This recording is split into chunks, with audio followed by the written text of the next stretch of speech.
Thank you very much for the very generous and complete introduction to the topic. And I hope you can hear me okay. This is the downside of the Zoom. I can't see all the faces when I'm talking to you, but I guess it's all right. You can hear me and see me all right.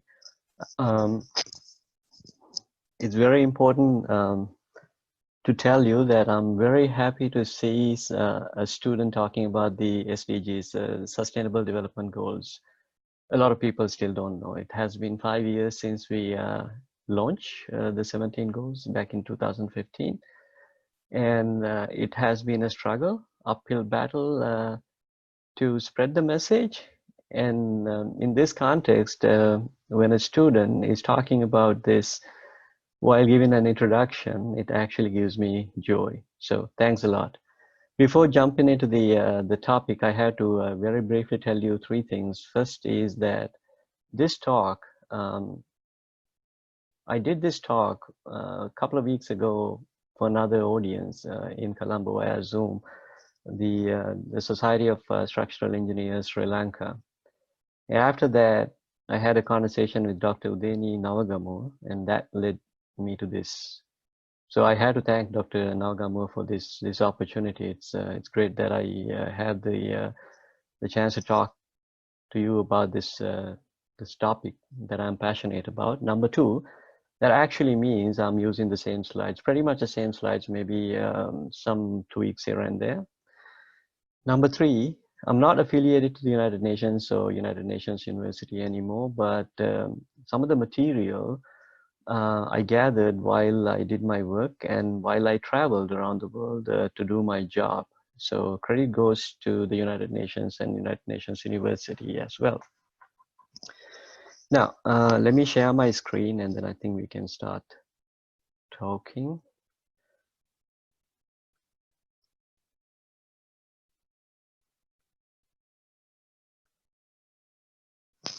All right.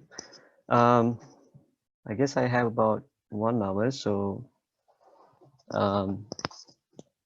circular economy, while waste and waste management is a very common topic that we are familiar with, circular economy is perhaps not. And within the next couple of minutes, I will try my best to bring you all up to speed about what it means.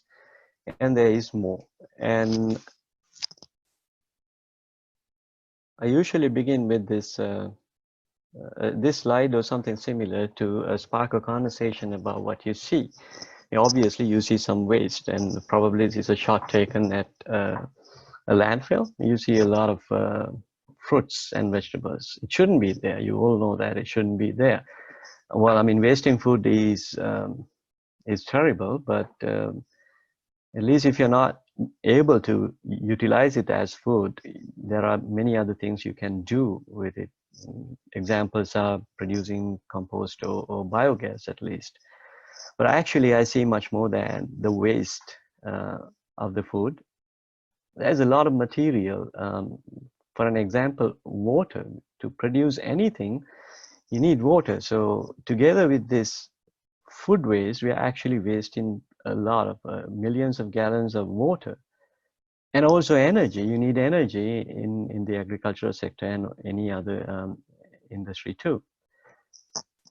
And this is a completely different example. Nobody thinks about this as waste, but it is essentially some sort of waste too, because you can see that although they look like some infrastructure elements, but by the look you can tell that it's not in use, or perhaps it has not been in use for many years. And what's the problem with this? At least food waste you saw is in one place called a landfill or a dump site, but these items are stuck in somewhere, and there is a big material value in it. For an example, this metal you see in the old bridge or in the old ship. So we are actually locking the material value in these items for many years. In some cases, it can be like 100 years, while we are digging for more material, more iron ore. In the case of the building, more construction material. That's a waste too. So what is the problem? In a nutshell, the problem is the economic model that we are very much comfortable with and we have been using for centuries or maybe millennia. And we all start here. We take natural resources to make things for our use, and finally it becomes waste when it reaches the end of its intended lifetime. This is obviously not sustainable because it's operating under the assumption that material natural resources are unlimited. It is not. Fortunately, about 30-40 years ago, this concept about the sustainability became popular. And for that reason and other reasons, now we are doing some recycle and recovery. So look at this diagram now. Part of the material, after reaching its intended end of the lifetime, now we are putting it back into the production line. That's better, and that makes the economy circular. So it's very simple concept. If you do more, we can make the economy more circular. It's very much linear now, with a little bit of fraction going back to the production process again. But we can certainly do a lot more. Now, I know you might be thinking about a lot of questions. I barely touched the what part of it, what it means. But there are so many other questions: why, who, how, when, so many other things. So during my presentation, I will try my best to answer some of these questions, but I will do it in a specific way. I'll do it in a different way. I will share some of the observations that I have made during my work life and even my personal life. And I'll share about 5 observations.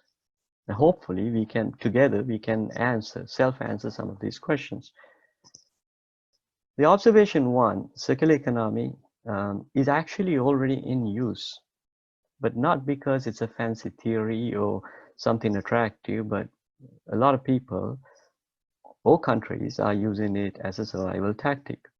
And those who are using it don't even call it a circular economy. They don't even know it. I'll give you some examples, 3. I decided to start with this shot from Colombo. You can see it's very clear. It's a very powerful message. Someone is actually picking items. So usually call them waste pickers or rag pickers in some countries. Basically, they represent the informal sector.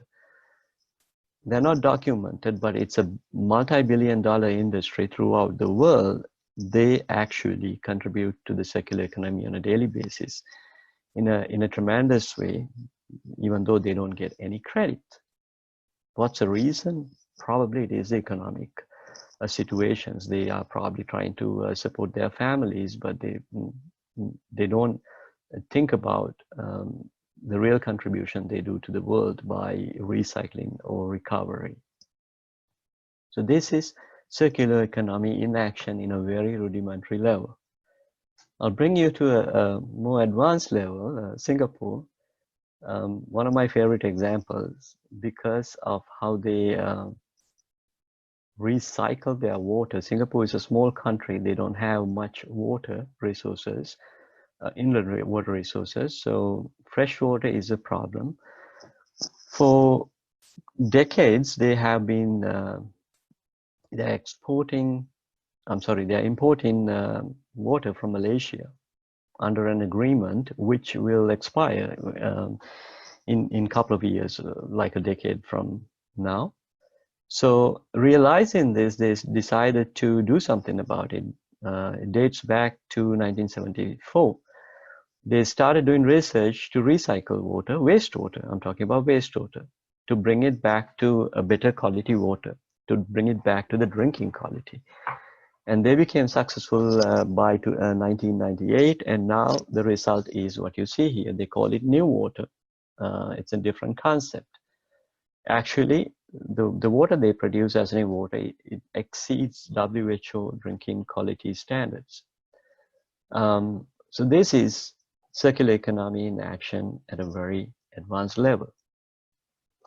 When I talk to students, I try to make it in a laughable way, and I sometimes use this story from a movie from 2015, if I remember right. It was a very popular movie called The Martian. I'll tell you the story in a nutshell. It's a team of scientists went to the surface of Mars to collect data and collect some samples, and the team had to evacuate due to a storm with no warning, and one of them was left behind because the other teammates, they thought he was dead. His name is Mark Watney. When Mark Watney woke up, he realized that he's stranded in this empty world. He had oxygen, he had water, but his problem was food. So he decided to grow potatoes. He had some fresh potatoes, fortunately. He decided to grow potatoes. He used human waste to fertilize his plants, but his problem was water. So he had to think outside the box to produce irrigation water. He decided to burn hydrogen from a leftover rocket fuel, and it became successful. I know it is a science fiction, it's a story, but it gives some hope, and it's actually a good teaching point because it's so simple. There's only one person in the entire Mars. There's one crop, there's one source of water, there's one source of fertilizer, and you can understand how it goes in a cycle. This is, at least in a hypothetical level, this is circular economy in action. Now, observation 2 is, it's easy for me to say, and when we explain, things are very simple and logical too. But the reality is otherwise, because as you know, waste is still a problem, not only to developing countries, to the entire world. We are not doing it right for some reason. The transition, our transition into circular economy is very slow. And why is that? And so if you think about this width of this line as the material flow, you see that there is very tiny fraction of it is going back to the production as the recycled or recovered items. And actually we are doing very little, less than 10%. So 91%, there is a gap of 91% in the current circularity on a global scale. Now, the biggest reason is obviously here, because we are not doing enough to recover things from waste. But actually it is much more. There is a lot more that we don't do here in our production and consumption. You can call it make and use. Our production and consumption practices are very much unsustainable. I'll give you some numbers just to put this into perspective. So some alarming facts. The biggest fresh water user is the agricultural sector. About 75% of fresh water is used by agriculture. Do we have to do that? I mean, do you really need drinking quality water to feed or to irrigate our crops? The answer is no. I'm not going into details of that, but there are so many other options that we can use. One example is recycled water or reclaimed water, or basically treated wastewater.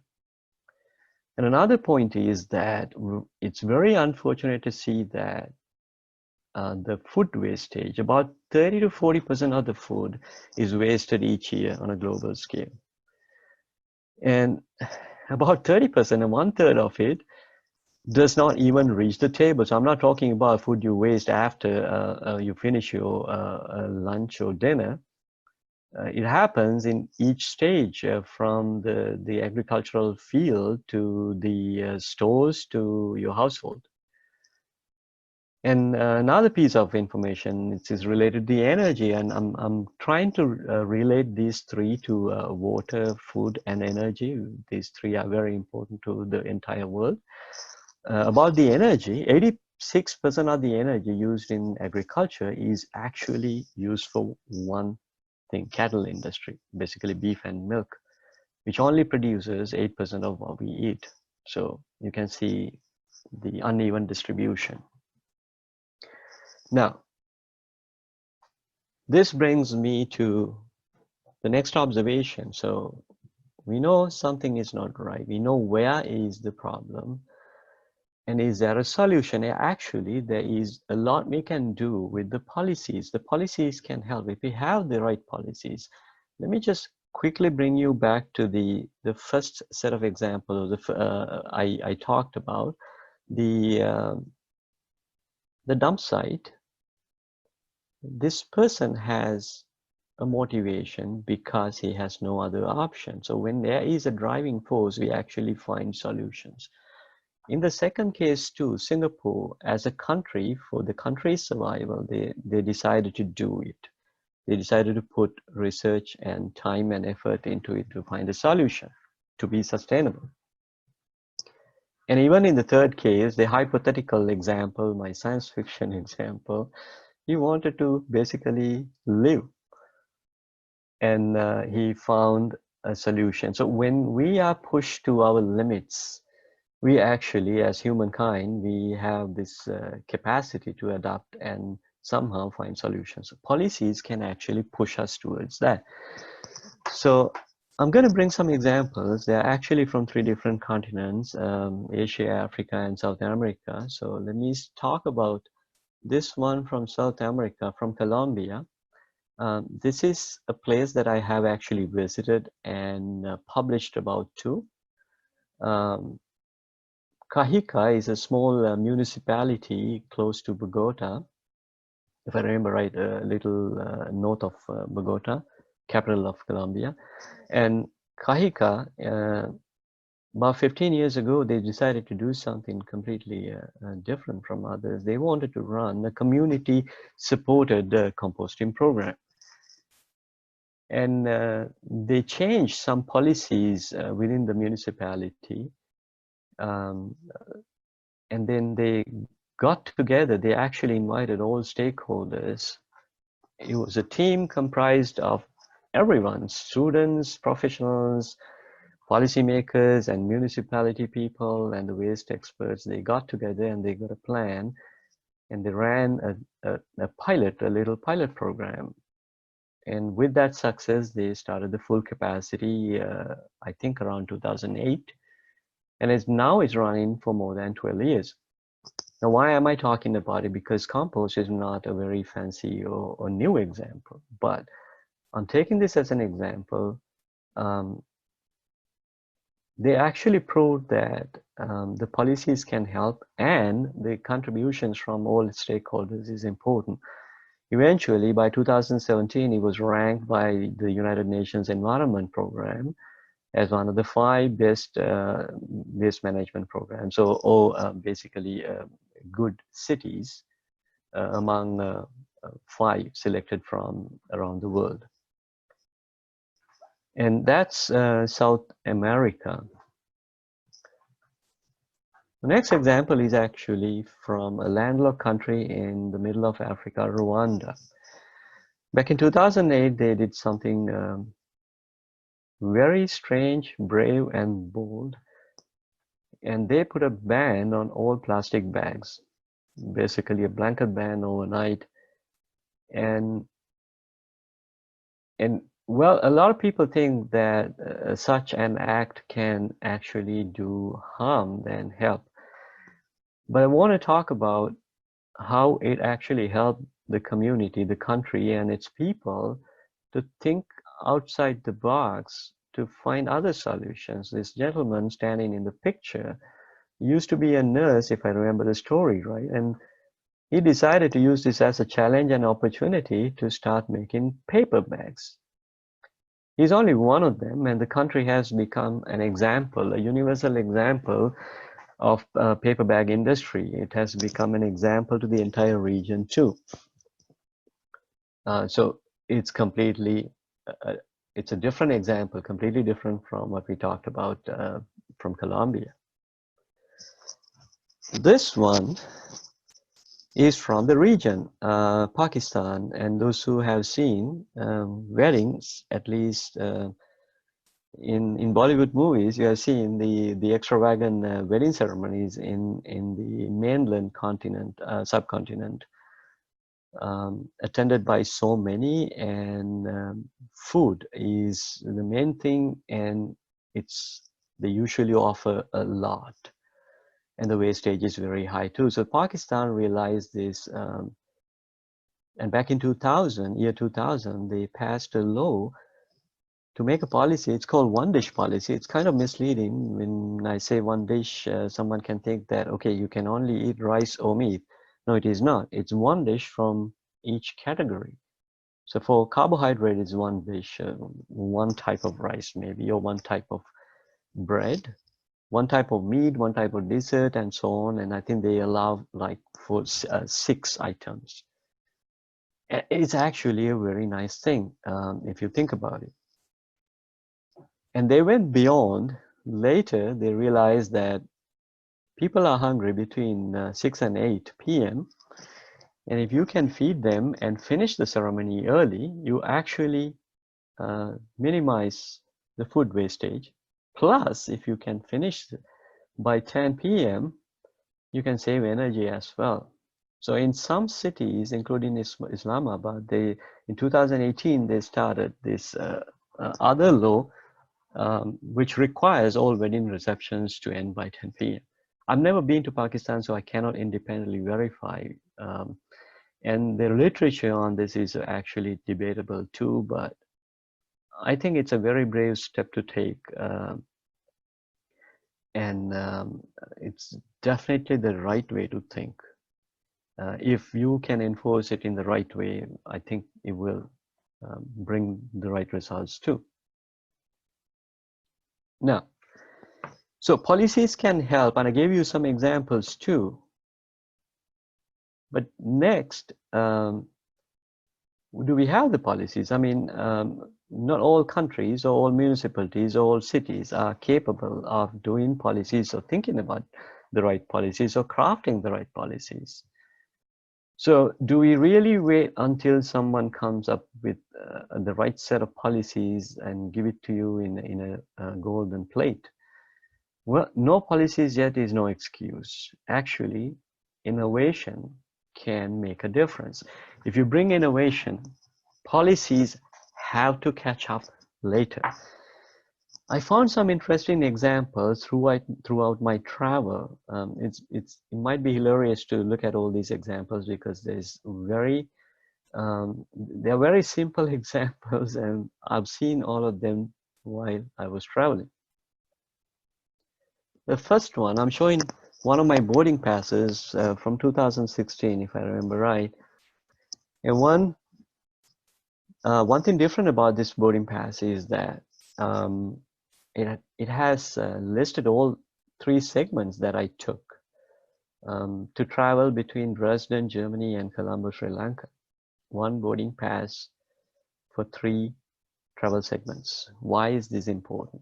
This can be a very simple thing, but it actually can go very far. The reason is we issue about 2 to 3 billion boarding passes each year. As of now, I think before the pandemic, obviously.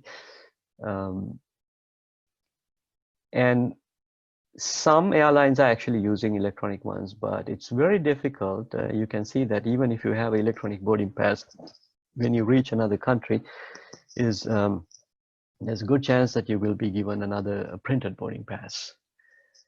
So there is a wastage of paper and ink, basically material, and money too in that sense. And this is not something mandated by a country or an organization. This airline decided to do it way back a couple of years ago, 2016. And since then, I've seen a few other airlines doing that too, KLM for an example. So the lesson here is you don't have to wait until someone push you to a corner and ask you to change the way you do practice. There are things that you can do by your own. Here's another example about the innovation. Uber, you can all see the Uber logo. It's in Colombo too now. So why am I taking Uber in a talk like this where I am focusing more on sustainability and the waste management? Well, actually the logic is the opposite. Uber is about sharing the extra space you have. And indirectly, it actually stops us wasting our resources on putting more taxis or similar items into the market. So obviously, the waste production goes down to it's a sustainable solution. And when Uber started this, there were no policies to accept it, accept it into the existing economy. And some countries and some cities actually had a nightmare to address it and to include or to accept it into the society. They had to change policies in some cities. There were some legal battles in other cities. So in the sustainability point of view, it actually contributes a lot. And in the same sense, places like Airbnb, you probably have heard about Airbnb. Rather than putting up hotels, you can actually share whatever the extra space you have. It can be a room, it can be an extra house, or even a couch. That helps too. This is another one of my favorite examples. If you go to a fast food place, for an example, McDonald's, I'm very sure you will get your ketchup or your sauce in a plastic cup or a cup made out of paper in the best case. But I saw something completely different. This is a fast food restaurant chain called Nordsee. They offer seafood in a fast food fashion. And as you can see, this cup is not plastic, it's not paper either. It's made out of something edible. It's like the ice cream cone. It's a thin a wafer. You can eat it at the end. If you don't want to eat it, you can actually throw it. It is still less harmful because it is biodegradable. It will degrade easily, just like any other food. That's another innovative example, innovative way to think about how to handle waste or how to reduce waste. So from waste to energy. Okay, so you all know about Philips. Philips is known for their technological innovations. They have a lot of electronic equipment in the store. Now, a couple of years ago, they decided to do business a little bit different. They teamed up with another company in the Netherlands. Philips is out of the Netherlands, by the way. They approached this Schiphol International Airport in Amsterdam to sell lights instead of selling bulbs to them. So the basic idea is this one company is getting a contract to take care of lighting instead of giving bulbs. Giving lighting, the whole responsibility lies in one company. So how does it help? It actually helps in terms of energy. This graph shows you the drop in usage of energy.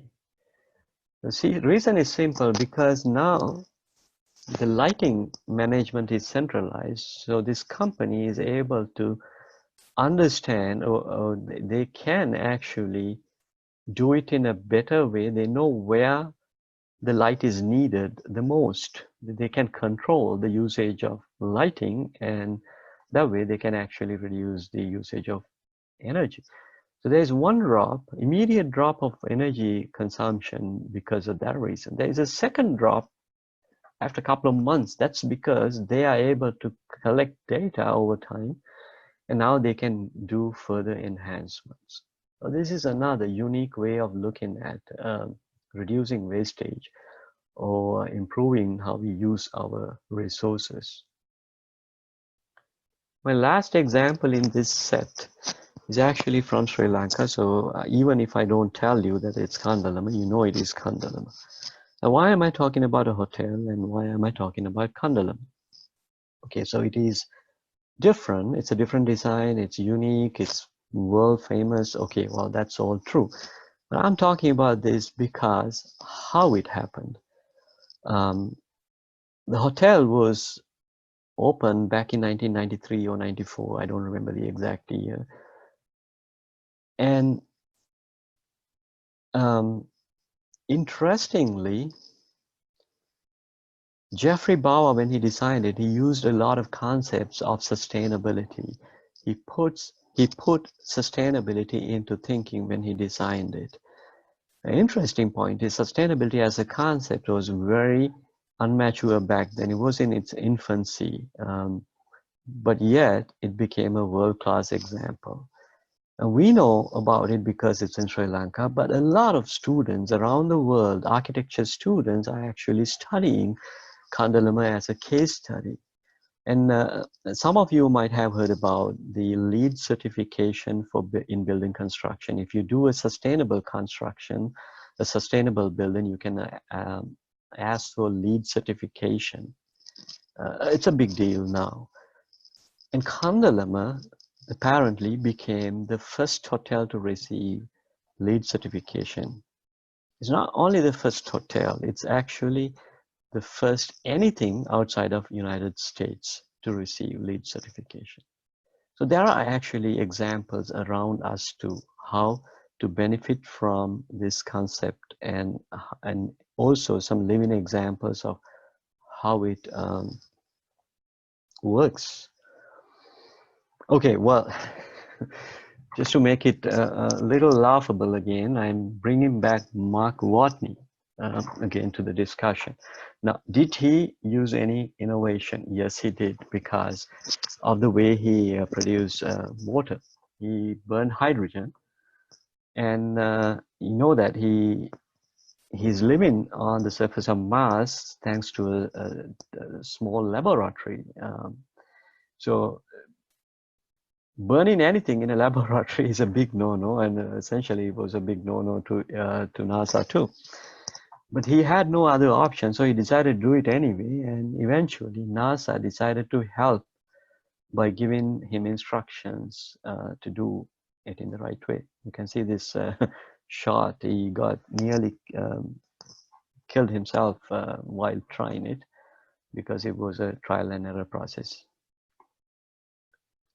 Now, so with these examples, these 4 observations I shared so far, I guess or my hope is that we have talked about some of the answers to the many questions we had in the beginning. And there's one important question at the end, and who should make the difference? Is it someone else? Is it the government? Is it the municipality? And the answer is actually all of us, and it should begin with you. And my 5th observation is more about what happens with thinking. Our thinking, to make this happen, actually, we have to change the way we think. I'm actually going to present few examples of how bizarre the way we think in some cases.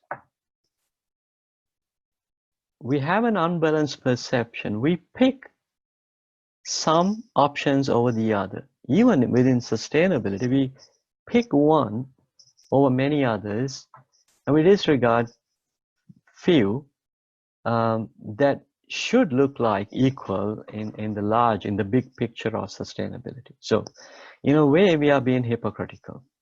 I'll tell you why I say that. And these are my own observations. I decided to start with this, a simple comparison between paper beef. Well, this is like apple to orange comparison because, I mean, paper cannot be equal to beef and vice versa. Why am I bringing it there? Well, if you think about water, they are all related. And in the beginning too, I told you briefly about the water footprint. To produce anything, you actually have to use water. So it's an indicator of how sustainable the production process is or not. And if you think about paper, to produce one A4 sheet of paper, the water consumption it can vary between 2 liters to 13 liters, if my literature is right. So if you take a simple example, let's say in average, let's go with the lowest, just to make a rough calculation, 2 liters. So a bundle of paper has 500 sheets, so it's like 1,000 liters of water to make that. So remember that. Now let's talk about beef production for a second. In one of the earlier slides, I talked about the energy consumption by the cattle industry. That's a lot, 86%. Water is no second to that. It uses a huge amount of water to produce beef. To be exact, it's about 15,000 liters of water to produce each kilogram of beef. Now, think about a very simple scenario. This can happen to you too. We have a push towards paper recycling. It's so good. I think we should do it. We should do more. And we are happy that we didn't print a lot of paper on a given day.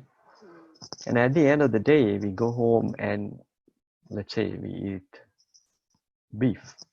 Let's say a steak of 200 grams of beef.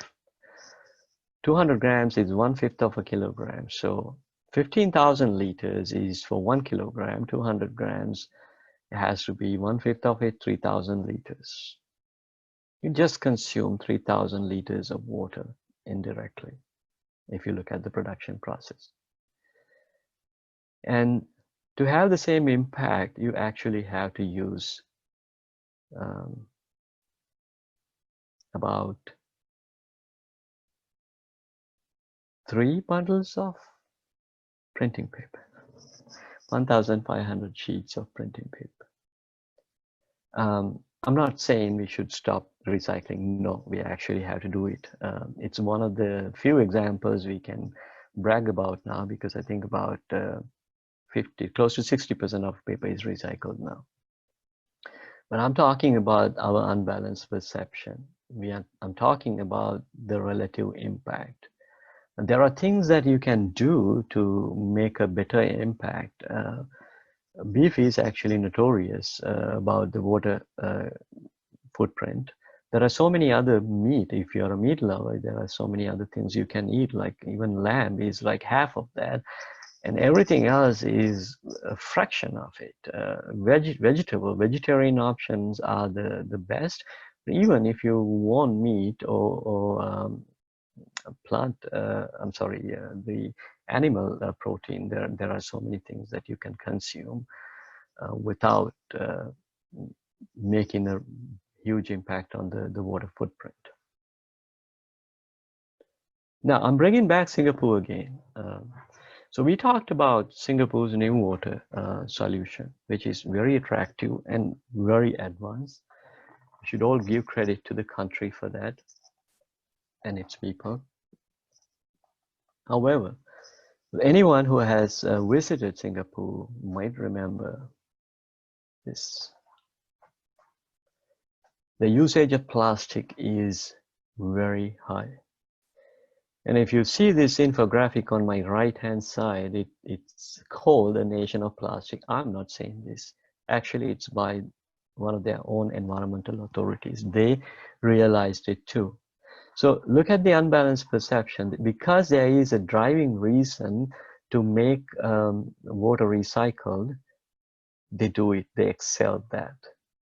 But they're actually turning a blind eye, or they were turning a blind eye to plastic usage. They're not making it equal. I mean, they addressed one part very accurately, but the other one was missed somehow. Fortunately, last year, Singaporean government decided to embrace circular economy on a national level. So hopefully, I think the situation will be different. And my last example of this perception is from Ghana. There's a place called Agblagblashie. This is probably the most complicated and controversial example I had to present. I have been to this place too. And Agblagblashie is nicknamed as the largest electronic waste yard or the dump site in the entire world. It doesn't make any sense, does it? A country not so big, it's actually big, but not so big in Africa, how come they have the largest collection of electronic items in one place? So when we visited this place, we actually visited an NGO supported by a German funding agency, supported by a German public funding. This NGO is helping young people to salvage some rare material, important material from electronic waste, which is a good thing. They're actually doing a good thing. So they're asking, or they're teaching them to do it in a safer way, in a better way, and they're giving some tips on technology too. So that is actually commendable. My hats off to them. But then, during the visit, we asked them, this NGO supported by the German government, or German government's money, we asked them the reason behind why there is a huge collection of electronic waste in Agblagblashie. And the simple answer was it was collected within the country. It doesn't make any sense. It cannot be. The volume is huge. And so, I mean, we had a hunch that it has come from somewhere else. And I did some search later on and realized that it's mostly coming from Europe. And Germany is in the top 5 countries shipping electronic waste to other countries, and Ghana is one of the popular destinations. Now, I'm not accusing any governments. Actually, most governments are doing a lot they can do to be sustainable and prohibit electronic waste dumping. European Union, for an example, actually has embraced circular economy concept, and they are doing a lot to recycle, and in one front to recycle, on another front to stop e-waste dumping in other countries. However, it's happening, and the reason is the loopholes in country context. Now, taking or accepting electronic waste is actually prohibited in Ghana too. So the electronic shipping companies, or these large multinational companies in Europe, they found a loophole because Ghana does not say no to the secondary use of any material. So if you ship a batch of used computers for a secondary use, it's okay, it's acceptable. Now the thing is, within 2-3 weeks, they all end up in here at Agblagblashie. So again, this is an example from a global level about the perception, the unbalanced perception. While Europe is taking a lot of actions to be sustainable, to be circular, and indirectly they are supporting things like this, which is very difficult to understand. That's why I call it a dilemma, and it's one of the controversial examples that I have to, or I found. Okay, so Well, my main talk is actually done. I used about 45 minutes. And conclusion is very simple. Well, we can make the cycle work. I am sure you will agree with me. But it changes a couple of things. So I didn't use this word policy in my title. A lot of people run away when they see the policy in a title or an abstract. We all love technology, but all these things are important. So to me, actually, we need to change policies. We need to bring innovation. We need to think outside the box. We need to change the way we think and behave too. If we can make these three things happen, we can make a difference. We can make the economy circular, and we can actually save a lot of natural resources. We can we can make our consumption sustainable. We can make our production sustainable. The only difference in this cycle, this circle here, is the thickness of this part. So essentially, this is what we should be looking for. We need to make this thicker. That means we need to increase or improve the percentage that we are recycling. The circularity gap is too much now. I said 91% before. It has gone down a little bit during the last 2 years, but give or take, it's 91%. So we had to fill that gap. I'm not going to say that circular economy is the magical answer to all our problems in waste management or the resources management. It is not, but we can make a difference. You have to think about two things. The population is increasing. The world population will hit close to 10 billion by the middle of the century. It is at 7.3, if I remember right, 7.3 billion now. So the population is going up. And our taste is changing too. A lot of countries, the middle class is growing. So with that, the consumption is going up too. But we only have one world. So the resources are limited. We cannot take resources from the future generations. So it is a must. We don't have a solution, any other solution, but to think about putting as much as we can, take or recover as much as we can from waste and put it back in the production, together with some improvements in the production and consumption process too. Now, I also want to say a few things about how people take this message. I've done this talk or similar talks in many countries, covering many continents, and to different audiences, not necessarily engineers and scientists, all different disciplines, doctors, psychologists, scientists, technicians, farmers, laborers, policymakers, in some cases ministers too. They all agree. At the end of the talk, they all agree and motivated. And then next barrier. The sciences we have is actually more than enough to start and also to go a longer way. Science is important. We still have to do research. Yes, but I'm still telling you that the sciences we have as of now is more than enough to start. The problem is really about the socio-economic aspects. And if you think about the curriculum, well, as scientists and engineers, we don't pay much attention to those things, even at the university. I don't know, back in my days, it was very limited. Maybe things have changed now, but when we have to implement something, the barriers are, the real barriers are more social and economical than science related. So we all have to take part in this process. What I have to tell you is, if there is a science that you cannot use for the benefit of the common people, it's actually kind of useless. Science is not for publishing, not only for publishing research. It has to be for the benefit of the people.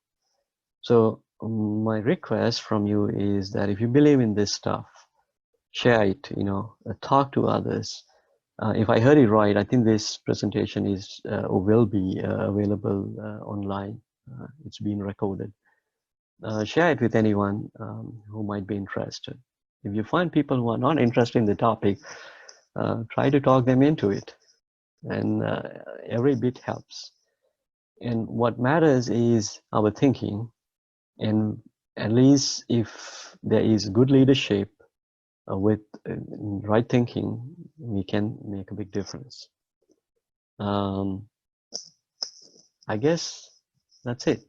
With that, let me wrap up the talk. I took exactly 50 minutes, and I think that leaves us for questions. Please ask questions. Do not hesitate. Anything, please, because my experience is actually more than the presented material, the questions can spark into much more interesting debates, or we can improve the understanding by asking questions and listening to the answers or the opinions. That's all. Okay, Chan, all right. back to you. Yeah. So